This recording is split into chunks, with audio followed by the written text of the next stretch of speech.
नमस्कार, आप देख रहे हैं सुदर्शन न्यूज। मैं हूं आपके साथ कनिका अरोरा। रात के 9 बज चुके हैं और समय हो गया है आपके पसंदीदा शो यानी कि जनमत का एकमात्र ऐसा शो जहां आप हर खबर पर पोल के माध्यम से भाग ले सकते हैं।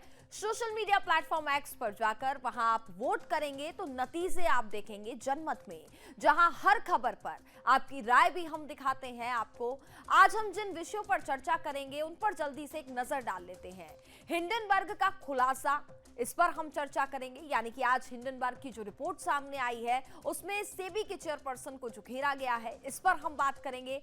असुरक्षित बांग्लादेश में जिस तरीके से हिंदुओं का अपमान हो रहा है, उनके साथ अत्याचार हो रहा है, इसको लेकर के हम चर्चा करेंगे। और ओलंपिक समापन की हम चर्चा करेंगे। अनंतनाग में मुठभेड़ हुई है, इस पर हम चर्चा करेंगे। जिस तरीके से जम्मू कश्मीर में बढ़ते आतंकवाद ने चिंता बढ़ा दी है, इस पर भी हम चर्चा करेंगे। तो चलिए सबसे पहले शुरुआत करते हैं। अमेरिकी शॉर्ट सेलर हिंडनबर्ग रिसर्च ने एक बार फिर भारतीय संस्था सेबी और अडानी ग्रुप पर आरोप लगाया है। क्या आरोप लगाए गए हैं और इन आरोपों पर किस तरीके की गर्माहट देखने को मिल रही है, वो सब आपको बताएंगे। लेकिन उससे पहले आपको बताते हैं कि आखिर ये हिंडनबर्ग रिसर्च क्या है। दरअसल हिंडनबर्ग रिसर्च अमेरिका की एक फॉरेंसिक वित्तीय अनुसंधान कंपनी है। इसकी स्थापना साल 2017 में नाथन एंडरसन ने की थी। इस कंपनी का काम इक्विटी, क्रेडिट और डेरिवेटिव्स का विश्लेषण करना है। यह किसी भी कंपनी में हो रही गड़बड़ी का पता लगाती है, इसके बाद उस कंपनी और गड़बड़ी की रिपोर्ट प्रकाशित करती है। हालांकि वो बात अलग है कि इसकी काफी रिपोर्ट गलत भी साबित हुई है। लेकिन अपनी हालिया रिपोर्ट में हिंडनबर्ग ने कहा कि सेबी की चीफ माधवीपुरी बूच और साथ ही उनके पति पर भी आरोप लगाए हैं। उन्होंने कहा कि अडानी से मिली हुई हैं और दोनों के व्यावसायिक संबंध हैं, इसलिए अभी तक अडानी पर कार्रवाई नहीं की गई। लेकिन इन आरोपों को बूच के पति ने नकार दिया है। साथ ही अडानी समूह के बयान जारी कर इन आरोपों को बताया जा रहा है शरारतपूर्ण और भ्रम फैलाने वाला। स्टॉक एक्सचेंज के लिए जारी किए गए बयान में अडानी समूह ने कहा कि विदेश में इसके जितने भी निवेश हैं वो सभी पूर्णतः पारदर्शी हैं। इस पर सेबी चेयरपर्सन माधवी बूच ने हिंडनबर्ग द्वारा लगाए गए आरोपों का खंडन करते हुए उन्हें निराधार और चरित्र हनन का प्रयास बताया है। ऐसा पहली बार नहीं है जब हिंडनबर्ग द्वारा अडानी समूह को टारगेट किया जा रहा है। आपको बता दें कि पिछले साल ही ये कंपनी एक रिपोर्ट के जरिए अडानी समूह को तगड़ा झटका दे चुकी है। जनवरी 2023 में हिंडनबर्ग रिसर्च ने अडानी समूह पर निशाना साधते हुए एक रिपोर्ट जारी की थी। इस रिपोर्ट ने हड़कंप मचा दिया था क्योंकि हिंडनबर्ग ने अडानी समूह पर कई गंभीर आरोप लगाए थे। हिंडनबर्ग रिसर्च रिपोर्ट जारी होने के बाद शेयर बाजार में भूचाल आ गया था। निवेशकों के करोड़ों रुपए डूबे थे। अडानी समूह के अधिकांश शेयर्स में लगातार गिरावट दर्ज की गई थी। आर्थिक नुकसान का अंदाजा इसी बात से लगाया जा सकता है कि रिपोर्ट आने से पहले गौतम अडानी दुनिया के धन कुबेरों में नंबर 2 अरबपति थे, लेकिन नकारात्मक खबरों के कारण वह 36वें नंबर पर खिसक गए थे। लेकिन अब सवाल यह खड़ा होता है कि हर बार सिर्फ अडानी समूह को ही क्यों टारगेट किया जा रहा है। इसी पर देखिए हमारी ये खास रिपोर्ट। अमेरिकी शॉर्ट सेलर हिंडनबर्ग रिसर्च ने एक बार फिर भारतीय संस्था सेबी और अडानी ग्रुप पर आरोप लगाया है। अपनी हालिया रिपोर्ट में हिंडनबर्ग ने कहा कि सेबी की चीफ माधवीपुरी बुच अडानी से मिली हुई है और दोनों के व्यावसायिक संबंध हैं, इसलिए अभी तक अडानी पर कार्रवाई नहीं की गई। वहीं दूसरी तरफ सेबी चेयरपर्सन माधवी बुच ने हिंडनबर्ग द्वारा लगाए गए आरोपों का खंडन करते हुए उन्हें निराधार और चरित्र हनन का प्रयास बताया है। वहीं इस पूरे मामले पर राजनीति भी शुरू हो गई है। इस रिपोर्ट के बाद कांग्रेस, टीएमसी, शिवसेना, ठाकरे गुट ने राजनीतिक हमला बोला है। अडानी महाघोटाला सामने आया, ऑफशोर फंडिंग का मामला सामने आया, स्टॉक मैनिपुलेशन के चार्जेस लगे। हिंडनबर्ग ने चार्ज लगाया कि कैसे ऑफशोर से पैसा आता था, स्टॉक मैनिपुलेशन होता था, कैसे राउंड ट्रिपिंग हो रही थी। ये सारे चार्जेस हिंडनबर्ग ने लगाए। तो इसकी जो जांच है वो market regulator security and exchange board of India SEBI को सौंपी गई, क्योंकि मार्केट का रेगुलेटर मार्केट पर आंख रखने का काम सेबी करता है। पर अब जो हिंडनबर्ग रिसर्च पार्ट 2 का सनसनीखेज खुलासा आया है, उसके मुताबिक सेबी की प्रमुख माधवी बुच और उनके पति धवल बुच उन्हीं ऑब्सक्योर बर्मुडा या मॉरिशस फंड में इन्वेस्टमेंट कर रहे थे जिनके साथ गौतम अडानी के भाई विनोद अडानी का संबंध था। एक बड़ी फेमस लाइन है, मेरा कातिल ही मेरा मुंसिफ है। यहां पर तो मुंसिफ ही कातिल निकल रहा है। तो जो कोतवाल है जिसको जांच करनी थी, उसका उन्हीं तथाकथित फंड में इन्वेस्टमेंट था इस रिपोर्ट के मुताबिक, जहां पर विनोद अडानी का संबंध था। कांग्रेस महासचिव जयराम रमेश ने एक आधिकारिक बयान में कहा कि अडानी मेगा घोटाले की जांच करने में सेबी की अनिच्छा को लंबे समय से देखा जा रहा है। वहीं दूसरी तरफ गौतम अडानी की कंपनी समूह ने भी अमेरिका स्थित हिंडनबर्ग रिसर्च द्वारा प्रकाशित रिपोर्ट को नकार दिया है। कंपनी समूह ने खुद को पारदर्शिता के प्रति प्रतिबद्ध बताते हुए कहा कि सारे नियम कानूनों का पालन किया गया है। अडानी समूह ने बयान जारी कर इन आरोपों को दुर्भावनापूर्ण, शरारतपूर्ण और भ्रम फैलाने वाला बताया है। स्टॉक एक्सचेंजों के लिए जारी किए गए बयान में अडानी समूह ने कहा है कि विदेश में इसके जितने भी निवेश हैं, वो सभी पूर्णतः पारदर्शी हैं। अडानी समूह पोर्ट से लेकर पावर तक में डीलिंग करता है। उसने कहा है कि हिंडनबर्ग ने पुराने आरोपों को ही रिसाइकिल करके फिर से जारी कर दिया है, जबकि उन आरोपों को लेकर अच्छी खासी जांच हो चुकी है और मार्च 2023 में ही सुप्रीम कोर्ट इन्हें नकार चुका है। अब सवाल ये खड़ा होता है कि आखिर अमेरिका स्थित हिंडनबर्ग रिसर्च हर बार अडानी समूह को ही क्यों टारगेट करता है? क्या ये किसी साजिश के तहत किया जा रहा है या फिर इसके पीछे कोई राजनीतिक वजह है? ऐसा हम इसलिए कह रहे हैं क्योंकि अमेरिका स्थित हिंडनबर्ग रिसर्च की रिपोर्ट में साफ तौर पर सफाई पेश करने के बाद और सुप्रीम कोर्ट द्वारा भी इन आरोपों का खंडन करने के बाद भी विपक्ष इस रिपोर्ट में पूरी दिलचस्पी ले रहा है। मैं पहले आपको एक छोटा सा वाकया सुनाना चाहती हूँ, क्योंकि ये जो फाइनेंस के और मार्केट के और ऑफशोर की जो फाइनेंस के और मार्केट के और ऑफशोर के और फलाना होल्डिंग के जो मामले होते हैं वो थोड़े पेचीदा से लगते हैं, लेकिन बात बड़ी साफ है, स्पष्ट है और सरल है। एक गांव में डाका पड़ा। डाकुओं ने अंधाधुंध लूट मचाई, खूब लूटा खसोटा, माल इधर से उधर किया। शक था कि लुटेरों के साथ गांव का मुखिया मिला हुआ है, उसकी मिली भगत है। तो लोगों को समझ में नहीं आया वो क्या करें। वो कोतवाल के पास गए।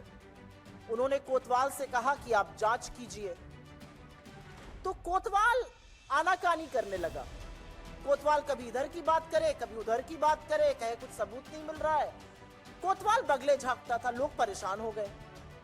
फिर एक दिन सुबह सुबह पता चला कि लूट का माल तो कोतवाल के घर भी जा रहा था।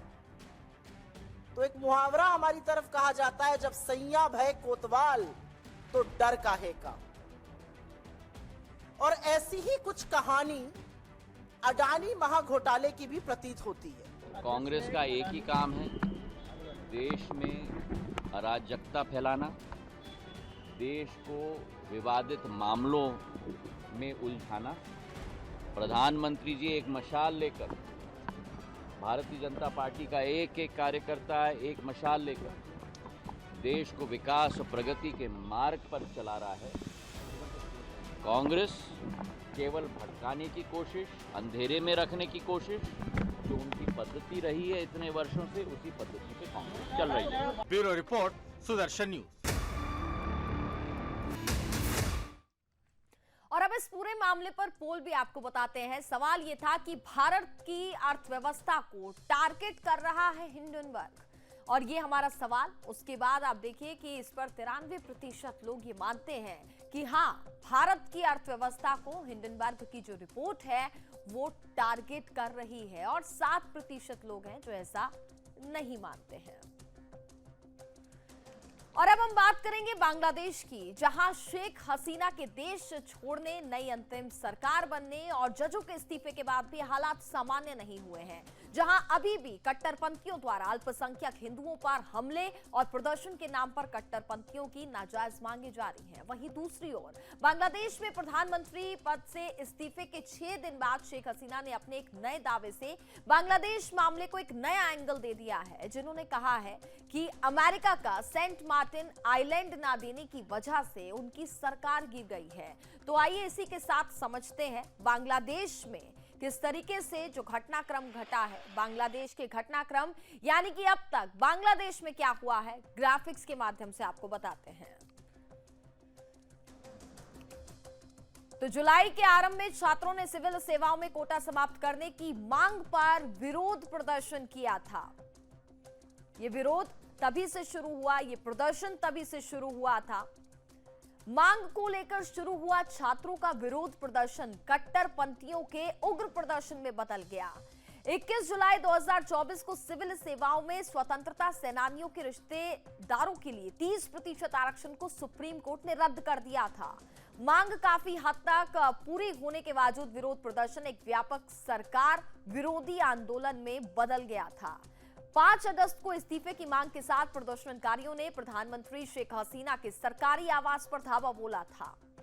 वहीं 5 अगस्त को प्रधानमंत्री उस दौरान जब वो थी शेख हसीना ने बांग्लादेश छोड़कर भारत में शरण लिया। हसीना के जाने के बाद आर्मी चीफ जनरल वकार उज़-ज़मान ने अंतरिम सरकार बनाने का ऐलान किया था। नोबेल शांति पुरस्कार विजेता मोहम्मद यूनुस ने बांग्लादेश की नई अंतरिम सरकार के प्रमुख के रूप में शपथ ली। 10 अगस्त को सुप्रीम कोर्ट के चीफ जस्टिस ओबेदुल हसन ने अपने पद से इस्तीफा दिया। ओबेदुल हसन के साथ शीर्ष अपीलीय प्रभाग के 5 अन्य जजों ने भी इस्तीफा दिया। सैयद रफत अहमद को बांग्लादेश के नए चीफ जस्टिस के रूप में नियुक्त किया गया था। शेख हसीना ने दावा किया कि अमेरिका को सेंट मार्टिन आइलैंड ना देने की वजह से उनकी सरकार गिराई गई। बांग्लादेश में जारी इसी उठापटक के बीच वहां अल्पसंख्यक हिंदुओं पर हिंसा लगातार जारी है। और अब आपको इस पूरे मामले पर पोल के माध्यम से दिखाते हैं बांग्लादेश में क्या हसीना सरकार लौटेगी, इसको लेकर के हमने जो सवाल किया और पोल के माध्यम से आप देखिए कि 89% लोग ऐसे हैं जो कि मानते हैं हाँ ऐसा होगा, लेकिन अभी भी 11% लोग ऐसे हैं जो कि ये नहीं मानते हैं। कश्मीर में कई महीने से आतंकी हमलों में बढ़ोतरी देखने को मिल रही है। इसी बीच अनंतनाग में आतंकियों से हुई मुठभेड़ में 2 जवान बलिदान हो गए, साथ ही 3 जवान के घायल होने की खबरें भी सामने आ रही हैं। सुरक्षा बलों की ओर से पूरे इलाके की घेराबंदी कर रखी है और सर्च ऑपरेशन लगातार जारी है। सूत्रों के मुताबिक आतंकी सीमा पार से है, जिन्होंने पूरा प्रशिक्षण लिया है। जम्मू कश्मीर में जल्द ही चुनाव भी होने वाले हैं। ऐसे में सवाल ये है कि क्या ये आतंकी हमले जिहादी मुल्क पाकिस्तान की कोई बड़ी साजिश तो नहीं? देखिए हमारी एक खास रिपोर्ट।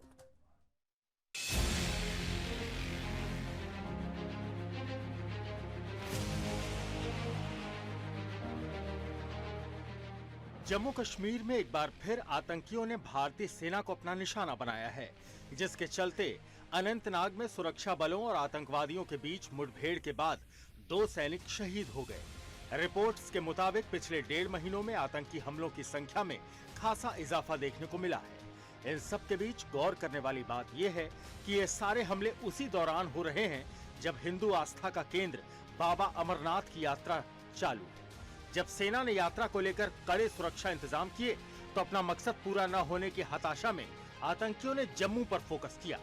पिछले कुछ महीनों में कश्मीर के बजाय जम्मू में ज्यादा आतंकी हमले हुए, फिर चाहे रियासी में श्रद्धालुओं की बस पर किया गया हमला हो या फिर सेना के वाहन पर किया गया हमला। सेना के सूत्रों की माने तो जम्मू के डोडा इलाके में कुछ आतंकियों के छिपे होने की आशंका है, जो कई हमलों को अंजाम दे चुके हैं। ये आतंकी सीमा पार पाकिस्तान से आए हैं, जिन्हें ऐसे हमले करने के लिए तैयार किया गया है। जम्मू कश्मीर में जब से चुनाव की बात उठी है, तब से पाकिस्तान का आतंकी खेमा गुस्से में है। ऐसे में देखना ये होगा कि इतने हमलों के बाद पाकिस्तान की कोख में पल रहे आतंकवादियों को और इनके इरादों को सेना किस तरह नेस्तनाबूद करती है। Bureau report, Sudarshan news. और जम्मू कश्मीर में बढ़ते आतंकवाद पर हमारा सवाल था कि जम्मू कश्मीर में चुनाव से क्या आतंकी बौखलाए हुए हैं? जो पोल हमने किया उसमें देखिए 98% लोग ऐसे हैं जो कि ये मानते हैं कि बिल्कुल जम्मू कश्मीर में जो चुनाव होने हैं, विधानसभा चुनाव जो होने हैं, उसको लेकर के आतंकी बौखलाए हुए हैं, इसलिए वहां पर डर पैदा करने की कोशिश कर रहे हैं। और 2% लोग ऐसे हैं जो कि ये नहीं मानते हैं। तो चलिए अब जनमत में आगे बढ़ते हैं। देशभक्ति की एक अद्वितीय तस्वीर ने हर भारतीय का दिल जीत लिया है। स्वतंत्रता महोत्सव के चलते देश भर में तिरंगा यात्रा का ऐतिहासिक आयोजन हो रहा है, जिसमें सड़कों पर उमड़े जनसैलाब ने अपने हाथों में तिरंगा लहराते हुए देश प्रेम की एक नई मिसाल कायम की है। देश भर में आयोजित इस यात्रा में 5 लाख से ज्यादा लोगों ने हिस्सा लिया है। हर जगह तिरंगे के साथ साथ देशभक्ति के गीतों की गूंज सुनाई दी। इस यात्रा में न केवल राष्ट्रीय ध्वज के प्रति सम्मान को बढ़ाया, बल्कि ये भी साबित किया कि भारतीयों के दिलों में देशभक्ति की भावना कभी कम नहीं हो सकती। देश भर में लोगों ने कैसे निकाली तिरंगा यात्रा, देखिए इस रिपोर्ट में। किए गए जिनमें देशभक्ति गीत, नृत्य और नाटक प्रस्तुत किए गए। तिरंगा यात्रा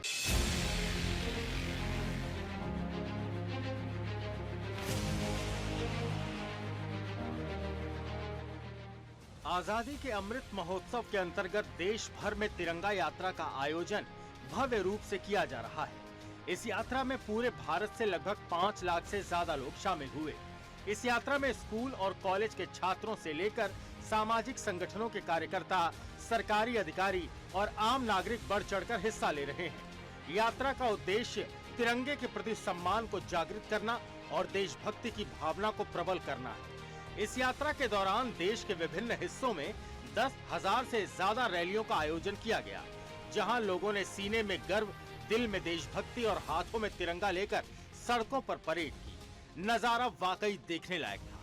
हर तरफ तिरंगा ही तिरंगा दिखाई दे रहा था, मानो पूरे देश ने एक सुर में भारत माँ की जयकार की हो। देश भर के तमाम शहरों में तिरंगा यात्रा के दौरान विशेष सांस्कृतिक कार्यक्रम भी आयोजित किए गए, जिनमें देशभक्ति गीत, नृत्य और नाटक प्रस्तुत किए गए। तिरंगा यात्रा के माध्यम से सरकार ने जनता के बीच राष्ट्रीय एकता, अखंडता और देश प्रेम के संदेश को फैलाने का प्रयास किया है।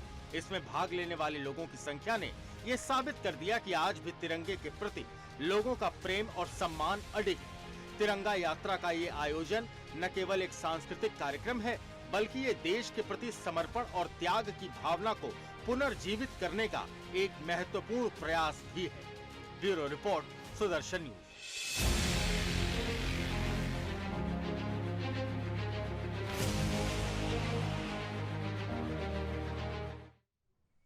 पेरिस ओलंपिक का समापन समारोह आज हो गया है। उद्घाटन समारोह में दुनिया को चकित कर देने वाले पेरिस ने दुनिया के सामने जो कुछ भी पेश किया वह अद्भुत था। आश्चर्य, अद्भुत आनंद के साथ पेरिस ने 15 दिनों के बाद स्टेड डी फ्रांस एक शानदार समापन समारोह के लिए तैयार है। इसी पर देखिए हमारी एक खास रिपोर्ट।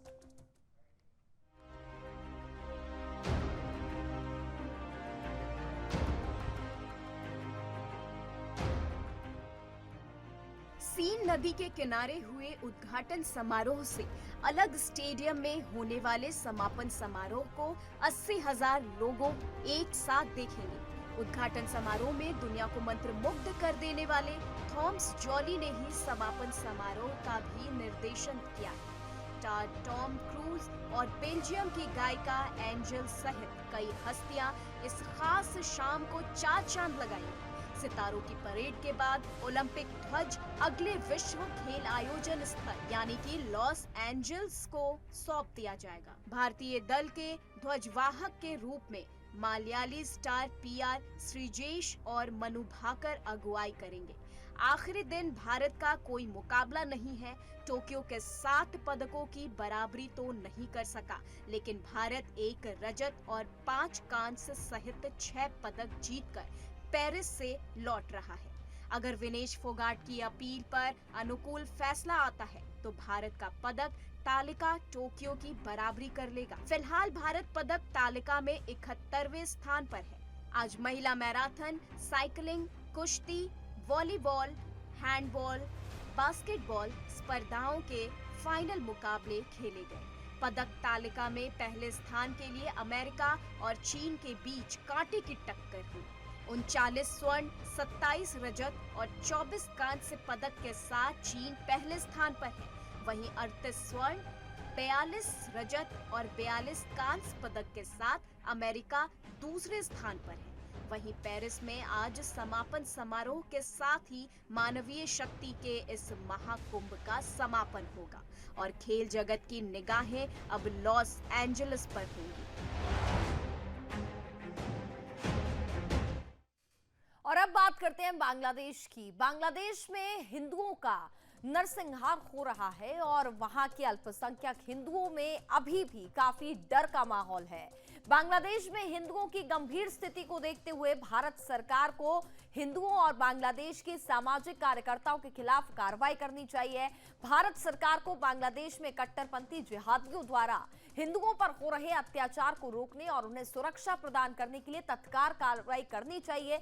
इस मांग को लेकर आज मुंबई के दादर पूर्व रेलवे स्टेशन के पास हिंदू राष्ट्र समन्वय समिति द्वारा आयोजित हिंदू राष्ट्र जागरूकता आंदोलन किया गया। इस आंदोलन में स्वतंत्र वीर सावरकर जी के पोते रणजीत सावरकर समेत सभी हिंदू संगठन के कार्यकर्ता और स्थानीय नागरिक शामिल हुए और इसी मांग को लेकर आज नागपुर के विहाटी चौक गांधी पुतले के पास हिंदू राष्ट्र समन्वय समिति द्वारा आयोजित हिंदू राष्ट्र जागरूकता आंदोलन किया गया।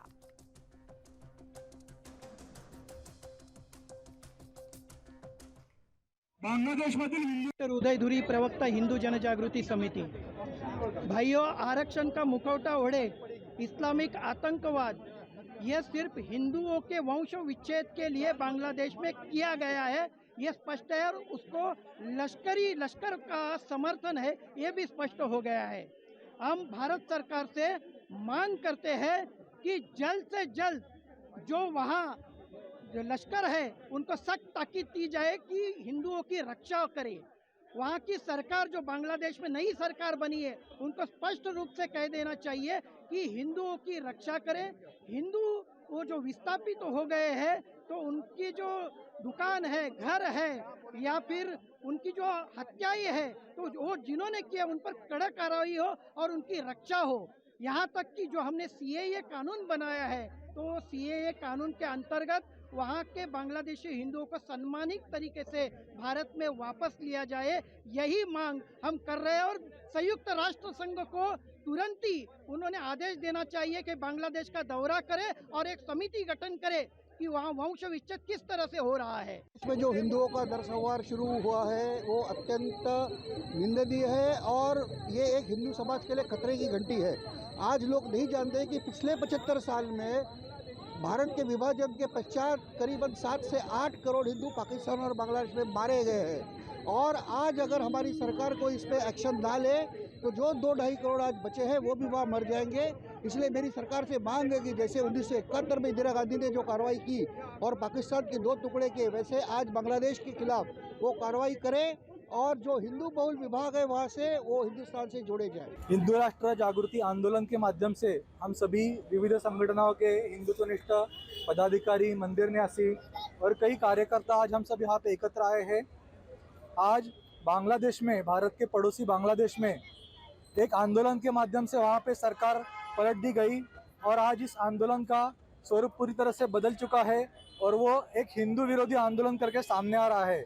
क्योंकि आरक्षण की मांग को लेकर जो ये आंदोलन शुरू हुआ था, आज वो मुद्दा कहीं पर दिख नहीं रहा, परंतु वहाँ पे निरंतर हिंदू महिलाओं के साथ बलात्कार हो रहे हैं, हिंदुओं की संपत्तियाँ लूटी जा रही है, हिंदुओं को नाम पूछ कर उनकी पहचान कराकर सामूहिक तौर पर उन्हें मारा जा रहा है और विशाल मात्रा में, बड़ी मात्रा में वहाँ की हिंदू आबादी को वहाँ से पलायन करने पे मजबूर किया जा रहा है। और इस सबके पीछे वहाँ की जो धर्मांध संगठनाएं हैं वो इस सभी के पीछे है। इसीलिए ये जो वहाँ पे हिंदुओं पे अत्याचार हो रहे हैं ये हमारे नए नहीं है। इससे पहले भी सभी हिंदुओं ने देश भर के अनुभव किया है।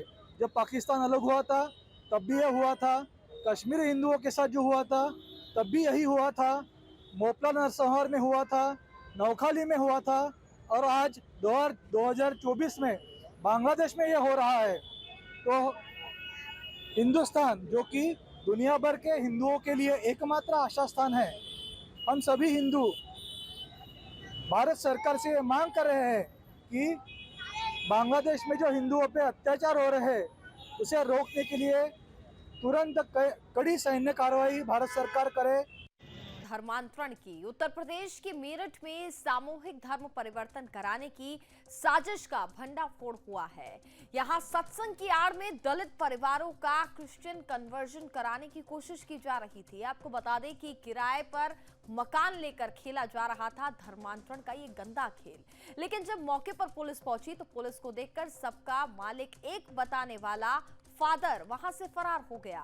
आपको बता दें कि यूपी में सामूहिक धर्म परिवर्तन पर उम्र कैद तक की सजा का प्रावधान है। इस पूरे घटनाक्रम पर हमारे संवाददाता मनीष शर्मा की खास रिपोर्ट देखिए। ये लोग किराए पर रहते हैं यहाँ पर और सत्संग भजन कीर्तन के लिए आते हैं। तो जब हमने यहाँ देखा तो पता चला कि वो मात्र शक्ति का अपने धर्म का सनातन धर्म का सत्संग नहीं है, ये तो ईसाई मिशनरी वालों का है। फिर इस पर थोड़ी रैकी की, वो सामने तो रखते हैं भजन कीर्तन का और पीछे उन्होंने सारा ईसाई मिशनरी की बहुत सारी बाइबल्स मिली हैं, हमें बहुत सारे डायरी में रिकॉर्ड मिले हैं और सभी आसपास के ही हैं और काफी समय से चल रहा है। उसमें ज्यादातर महिलाएं ऐसी मिली हमें जो आर्थिक स्थिति से परेशान थी या जिनके पति नहीं थे। उन्होंने क्या हमें तो बहुत खुशी है, हमें तो पैसा मिलता है, खुद बताया महिलाओं ने। तो ये केवल पैसे का लालच देकर हिंदुओं का ब्रेन वॉश किया जा रहा है और उन्हें दलितों का जो मोहल्ला है कहा जाता है, क्योंकि यहाँ पास में एक दलितों का मंदिर भी है, तो इस एरिया को यहाँ पर जो है टारगेट किया गया और ये घर जो है किराए पर यहाँ पर लेकर यहाँ पर ये नेक्स्ट चलाया जा रहा था। फिलहाल पुलिस ने यहाँ से मौके से जो बाइबिल वगैरह है वो सारी चीजें जो पोस्टर यहाँ लगाए हुए थे उनको बरामद कर लिया है और फिलहाल जो है यहाँ से 3 से 4 महिलाओं को गिरफ्तार किया गया है। ये देखिए, ये मैं बोर्ड भी दिखाना चाहूंगा, मैं कहूंगा ये देखिए कि यहाँ देखिए ये ईसाई मिशनरी के द्वारा लगाया हुआ है वो चिन्ह और तमाम यहाँ पोस्टर लगे हुए थे जहाँ पर लोगों को जो महिलाएं हैं खास करके महिला और बच्चों को जो यहाँ टारगेट किया जा रहा था। कैमरा पर्सन पहला सिंह रोशन के साथ मनीष शर्मा, सुदर्शन न्यूज मेरठ। और इसी के साथ जनमत में बस इतना ही। देश और दुनिया की बाकी तमाम खबरों के लिए आप देखते रहिए सुदर्शन न्यूज। जय हिंद।